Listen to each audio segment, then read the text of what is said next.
É Cristo chamando, chama por ti e por mim.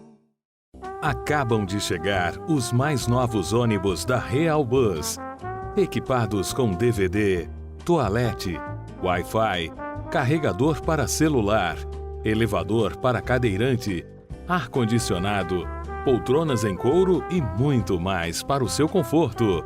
Viaje com segurança e pontualidade em novos horários.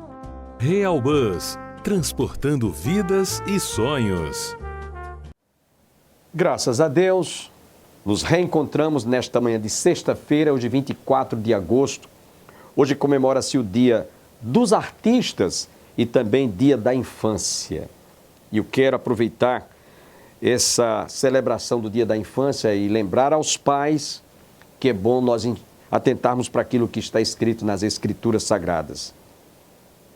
Provérbios 22, verso 6. Instrui a criança, ensina o menino no caminho que deve andar, para que quando ele for adulto não se afaste dele. Esta é a recomendação bíblica que nós encontramos no livro de Provérbios. Seria bom que os pais procurassem realmente instruir, ensinar, mostrar o caminho, né? Que é o próprio Jesus. Jesus disse, eu sou o caminho, a verdade e a vida, e ninguém vem ao Pai a não ser por mim. Passe essa informação para o seu filho, desde a mais tenra idade. Quando ele for adulto, ele vai estar realmente alegrando o seu coração. Logo mais estaremos ouvindo outra vez o reverendo Robson, trazendo a conclusão desta série de estudos que ele ministrou aqui vários dias sobre os milagres de Jesus. Ele estará falando hoje sobre esse grande histórico, né, que está registrado nos evangelhos, os milagres que Jesus realizou quando aqui esteve, né? Naturalmente, você, telespectador que está aqui conosco, nesta manhã, deve estar com o seu coração aberto e receptivo para ouvir esses milagres que Jesus realizou quando aqui esteve e ainda hoje continua realizando. Basta você crer. Sem perda de tempo, fiquemos com o reverendo Robson trazendo a conclusão desta série de estudos.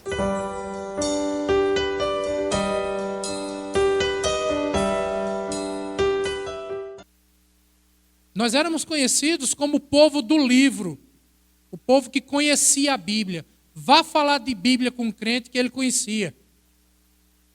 Nós hoje somos conhecidos como o quê?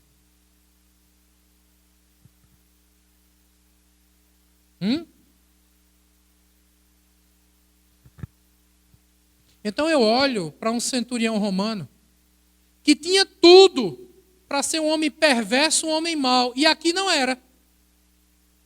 E os judeus, líderes da sinagoga, que tinham tudo para ser um povo piedoso e não era. Veja como as coisas se invertem.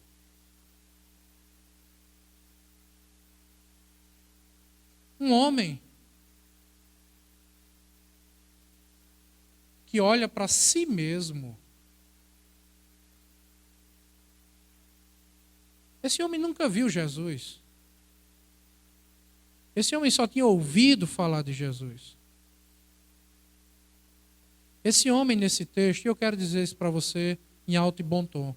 Eu creio que toda a palavra de Deus é literal. Isso aqui aconteceu de fato. De fato. Esse homem existiu. É um personagem real na história.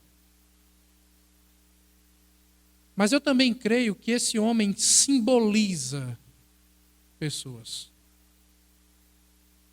Pessoas que também nunca viram Jesus Cristo.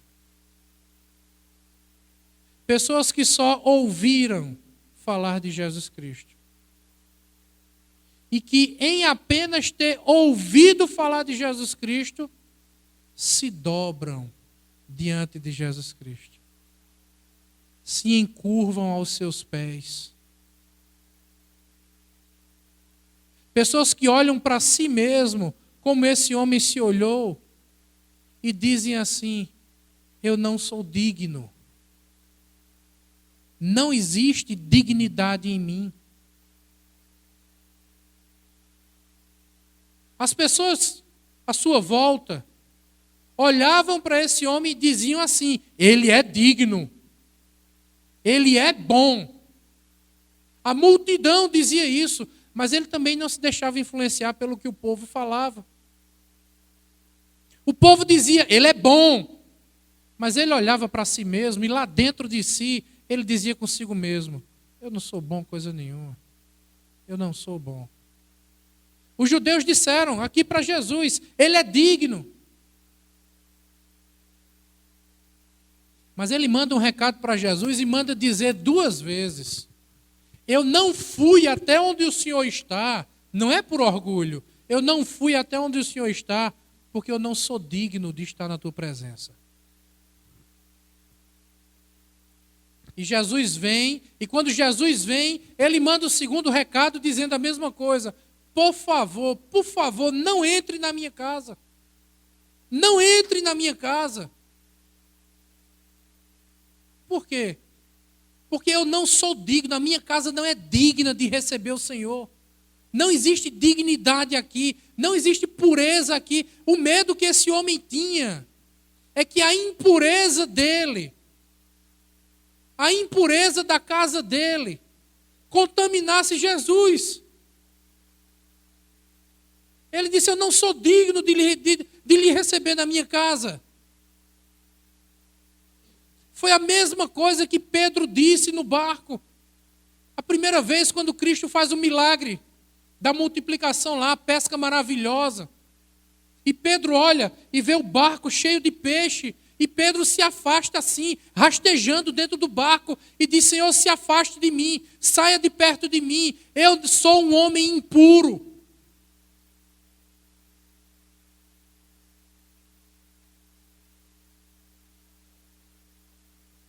Pessoas que estão perto de Jesus, elas reconhecem quem realmente elas são. Pessoas que estão perto de Jesus, perto de verdade, elas reconhecem: eu não mereço, eu não sou digno, eu sou impuro. O apóstolo Paulo batia no peito e dizia: eu sou o pior dos pecadores que já pisou na face da terra. Dos pecadores eu sou o pior, eu sou o mais miserável. E Paulo batia no peito e dizia isso. Eu não mereço.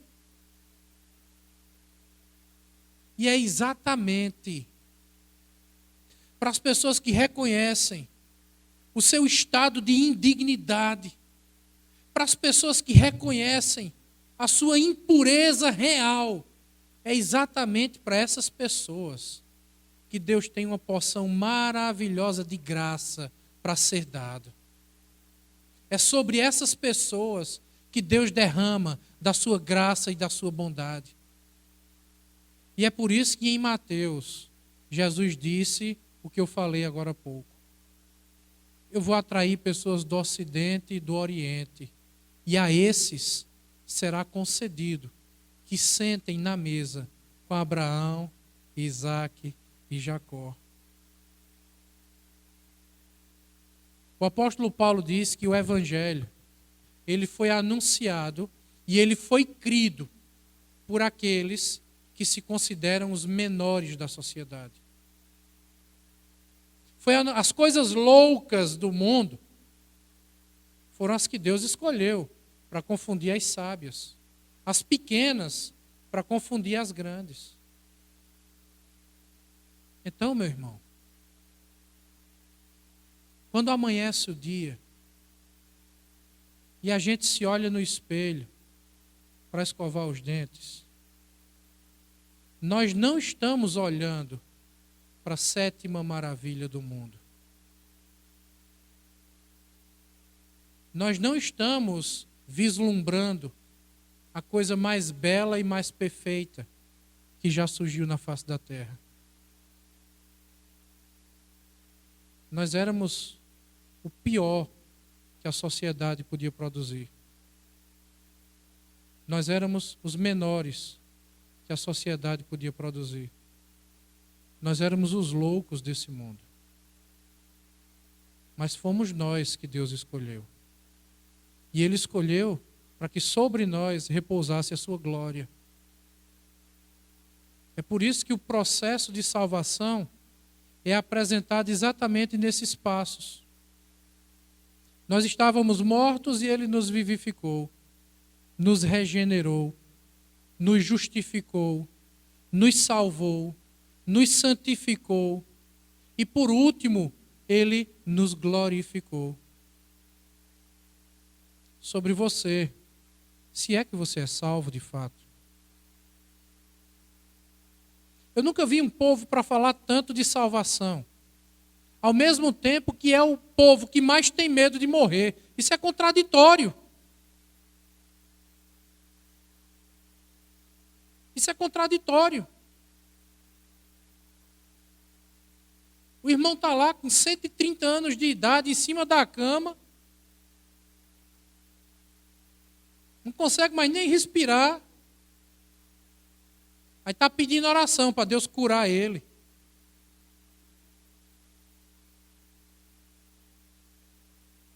Eu estou com 42 anos de idade. E eu digo a vocês com toda a convicção do meu coração, eu não queria nem que esse culto terminasse hoje. Eu não faria nenhuma questão de Deus me levar hoje. Nenhuma. Eu digo isso para você com toda a sinceridade do meu coração. Ah, pastor, mas o senhor tem uma esposa e uma filha de 8 anos. O Deus que cuida de mim vai continuar cuidando delas do mesmo jeito. Do mesmo jeito. Diz que a fila da morte é a única fila que o mais velho deixa o mais novo passar na frente, né?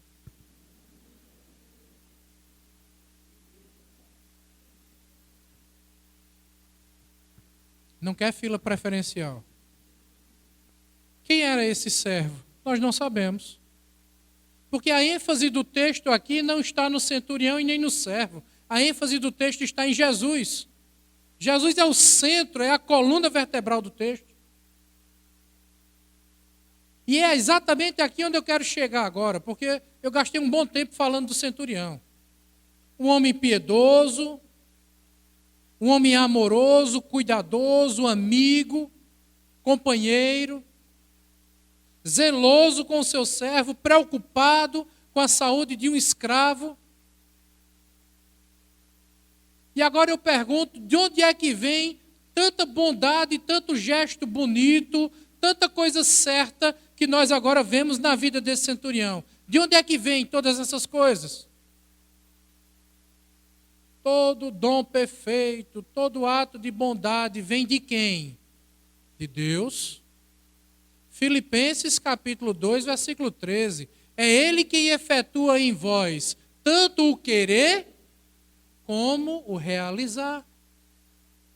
Isso nos ensina uma coisa muito importante. Entenda isso.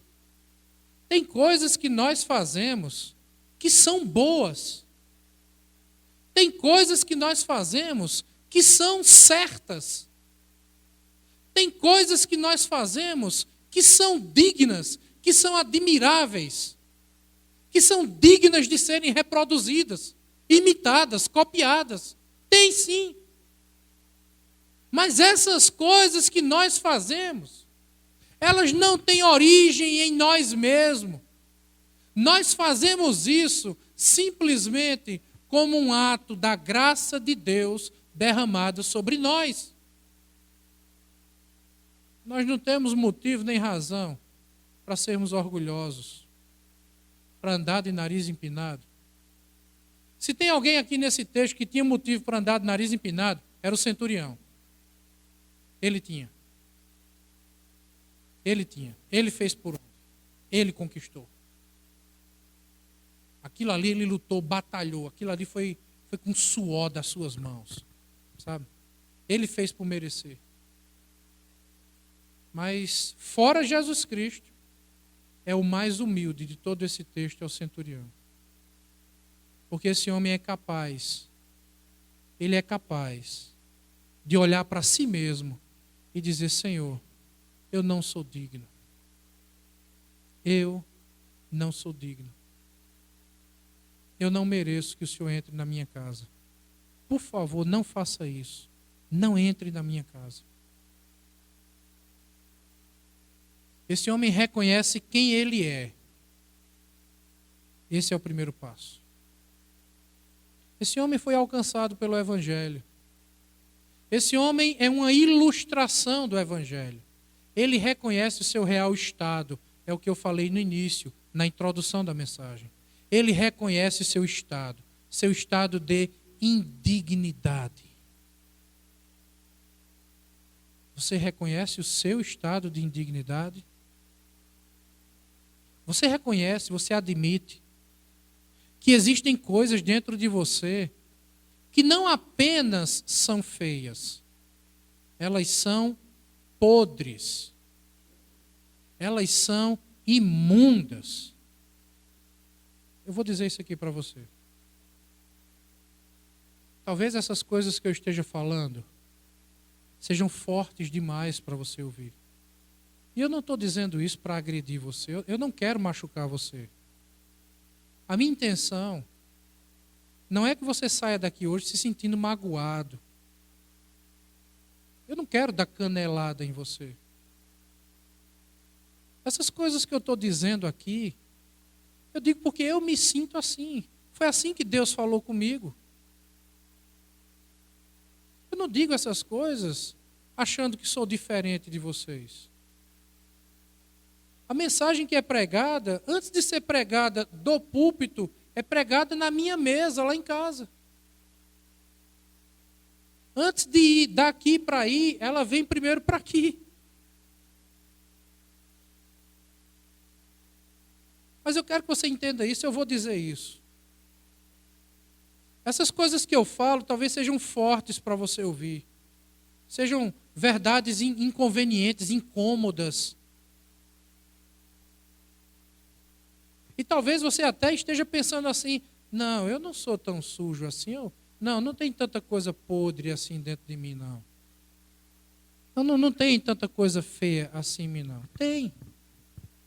Tanto é que tem coisas que você faz escondido e não tem coragem de fazer na frente das outras pessoas. Por quê?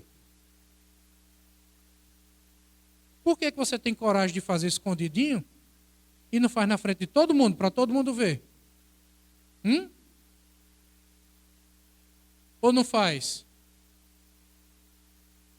Sabe por quê? Porque a Bíblia diz que as obras das trevas são feitas em oculto, para que ninguém veja. Se fossem coisas boas, nós faríamos à luz do dia, para todo mundo ver.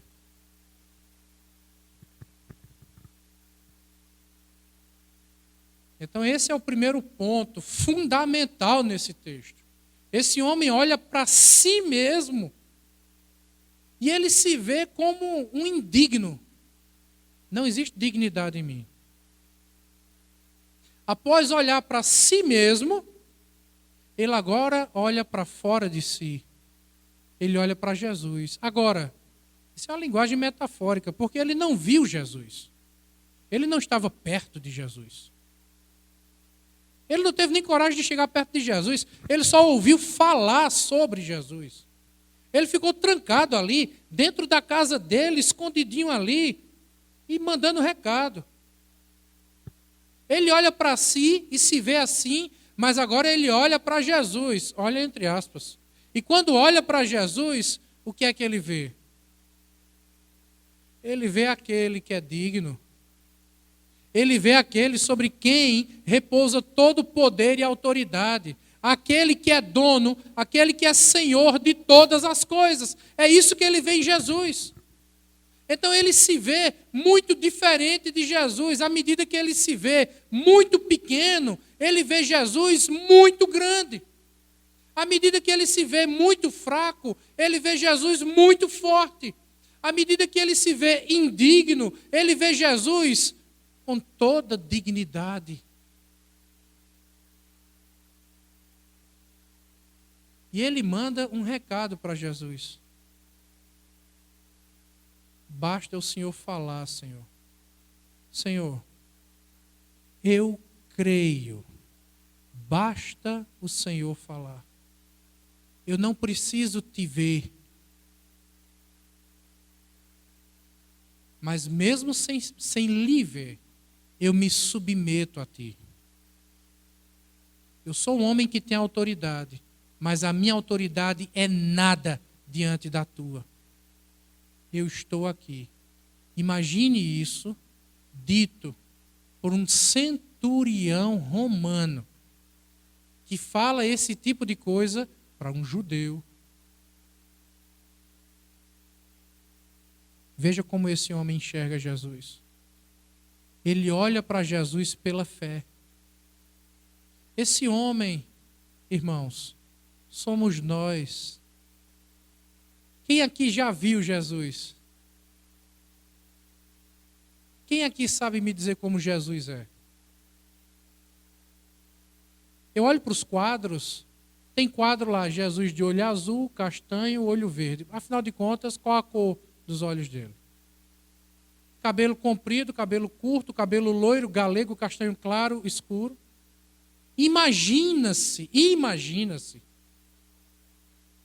Maninho, meu filho, me desculpe, mas você podia vir aqui. Eu estou chamando porque eu sei que você não tem vergonha.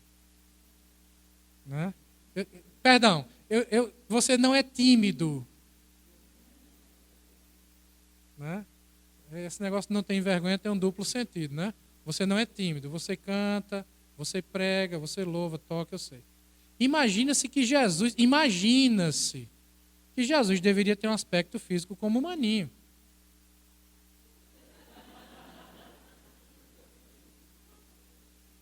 Com algumas diferenças. Ele jejuava muito, Era um carpinteiro, trabalhador braçal. Mas a pele morena, o cabelo escuro, assim, de barba. A Bíblia diz em Isaías que pegaram sua barba e puxaram e arrancaram pedaços da barba. Então o aspecto físico deveria ser mais ou menos assim. Obrigado, maninho.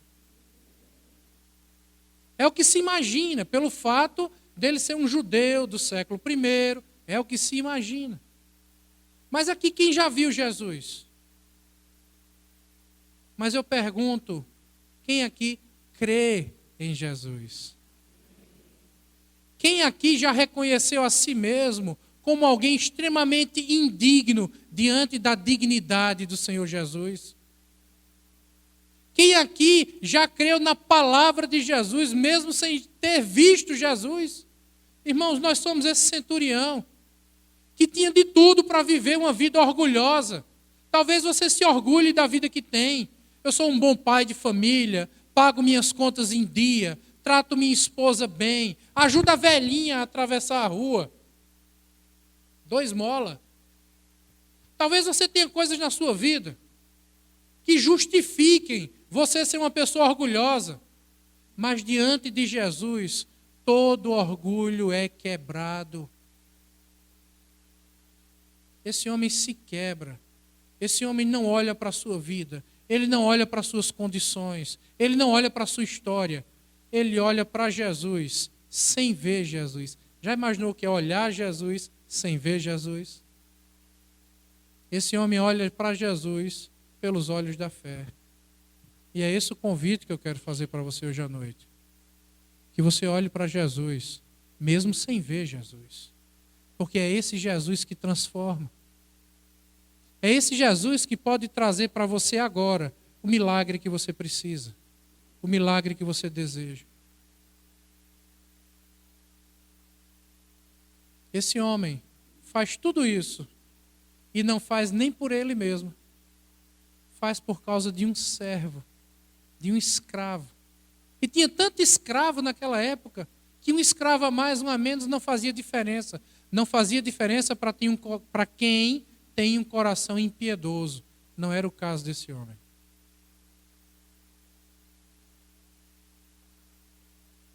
Eu quero convidar você a fechar seus olhos. Eu quero convidar você a encurvar a sua cabeça.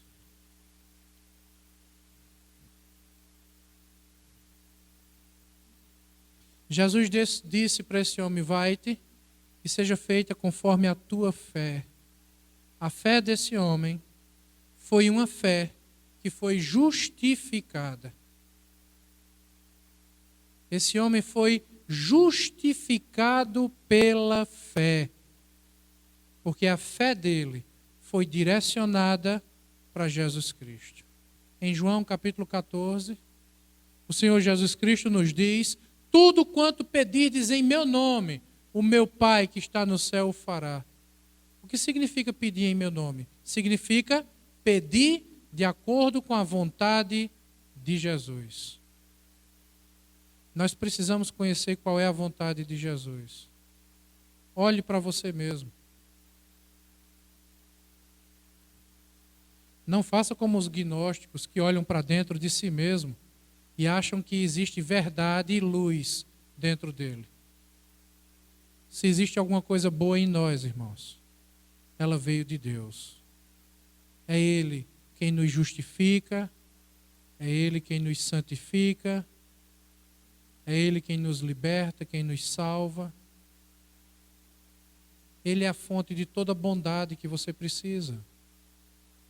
Agradeço a você, telespectador, que esteve conosco. Acredito que foi muito edificante essas mensagens que o reverendo Robson transmitiu durante esses dias. Quero aqui agradecer de coração a parceria deste nosso colega, a sua participação durante esses dias conosco. Não perca o programa Opção para a Vida de amanhã. A partir de amanhã nós vamos estar ouvindo série de estudos pela ocasião da 7ª Conferência Teológica. Eu não tenho dúvidas que Deus vai falar profundamente ao seu coração. Quero também lembrar aos nossos telespectadores que neste final de semana não fique em casa. No início do domingo, vá à igreja mais próxima da sua casa. Nós temos escola dominical sempre às 9 horas da manhã do domingo, o culto divino às 18 horas, e a nossa igreja está situada no início da Avenida Brasília, ali na confluência do Giradouro, no início da Avenida Brasília. Que todos fiquem com Deus e até o nosso próximo programa, se Deus quiser.